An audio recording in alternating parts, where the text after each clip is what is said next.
Coucou, me revoilà sur mon parcours de la chirurgie bariatrique. Donc hier j'avais rendez-vous avec le chirurgien Dr Delgado. Ça s'est bien passé. Alors, les nouvelles. Comment ça se passe le rendez-vous quand vous voyez le chirurgien la première fois? Il vous demande bien sûr les étapes que vous avez déjà passées jusqu'à aujourd'hui et pourquoi vous grossissez. Enfin, il vous fait encore un récapitulatif. Vous êtes obligé de répéter à chaque fois pourquoi, machin, etc. Enfin bref, c'est pas ça le souci. Ensuite, il m'a demandé mes antécédents, etc. Enfin, je vous fais pas de dessin, je vous l'ai dit déjà dans la première vidéo, etc. Donc il existe 3 types d'opérations. Donc je vous ai mis les photos avec la vidéo des 3 opérations. Donc en 1, c'est l'anneau gastrique. L'anneau gastrique, avec cet anneau, on peut perdre environ entre 20 et 25 kilos en moyenne. Comme il m'a dit, je reprends ces termes, c'est en moyenne. Ça dépend de la personne, ça dépend de l'activité physique, ça dépend de plein de choses. Ensuite, on a cette fameuse sleeve que je voudrais me faire. Donc, comme vous voyez sur la photo, on coupe et il ne reste plus qu'un tuyau. Avec cette opération-là, on peut perdre entre 30 et 35 kilos en moyenne. Sur une période... je vais le dire après. Et la 3e opération, c'est le bypass que vous voyez sous la vidéo. C'est une opération beaucoup plus compliquée. Et avec celle-là, vous pouvez perdre entre 40 et 45 kilos. C'est la moyenne générale. Comme je disais, ça dépend des individus, etc. Maintenant, après, il m'a parlé des complications. Donc, de la plus simple à la plus grande complication. Donc, les 3 opérations sont dangereuses.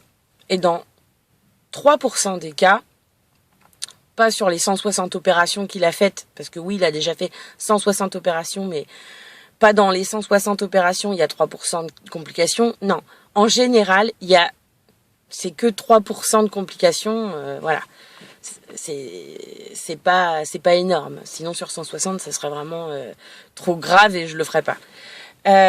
Donc, dans 3% des cas, il peut arriver que la plus petite complication, ce soit une simple agrafe qui saute de l'estomac pour la sleeve et même pour le bypass.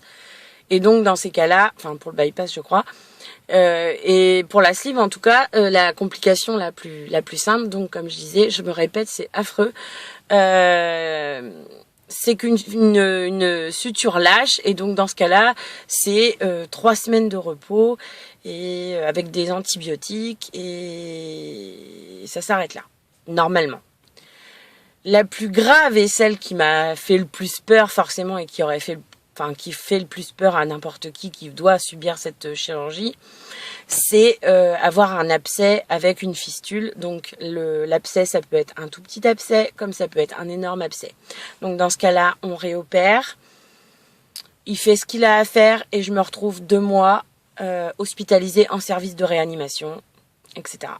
Avec des soins beaucoup plus compliqués. Enfin, ça m'a terrifiée et en même temps, je me dis que il m'a dit les choses. Il a été très patient avec moi. Il m'a demandé si j'avais des questions. Il m'a écouté. Il a été, franchement, il était super sympa.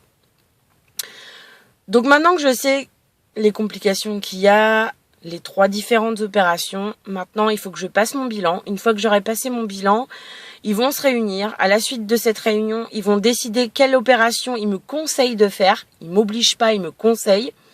Donc par exemple, je vais dire une ânerie, ils me conseillent l'anneau gastrique parce que en voyant ma façon de manger, ils se disent bah tiens, Madame de Mouchy, ça serait mieux qu'elle fasse l'anneau gastrique. Je ne suis pas dans l'obligation de dire oui. Je peux décider de dire bah non, moi je veux le bypass ou la sleeve gastrique ou vice versa, enfin peu importe. Et c'est moi entre guillemets à qui revient la décision finale. Donc voilà, j'attends de passer ce bilan, j'attends que l'infirmière me me téléphone donc fin août, début septembre pour me dire vous êtes convoqué pour les 3 jours obligatoires. Et ensuite, je reverrai le chirurgien pour qu'il me donne donc la décision de l'équipe, plus une date pour l'opération. Et dans ces cas-là, je vous referai une vidéo pour vous expliquer encore et encore et encore. Et ceux que ça barbe, vous ne regardez pas mes vidéos. En tout cas, je vous remercie de m'avoir écouté. Et enfin, ça fait toujours plaisir, un soutien comme ça. C'est pas facile de parler devant une caméra. Encore une fois, je bégaye beaucoup, je fais des à tout va. Et voilà. Enfin bon, j'essaye de le prendre avec le sourire parce que quand on sort du rendez-vous avec le chirurgien, après, on a un petit peu les poils hérissés. Mais bon, il faut le savoir, il y a des complications. C'est pas tout le temps. Ça peut très bien se passer. C'est ça que j'ai oublié de vous dire. L'intervention dure 3/4 d'heure, 1 heure. Voilà. J'ai beaucoup de choses à demander à l'anesthésiste aussi. Il faut que je lui demande qu'il m'assomme avant d'aller au bloc. Ça, c'est sûr. Sinon, je vais faire Rainman.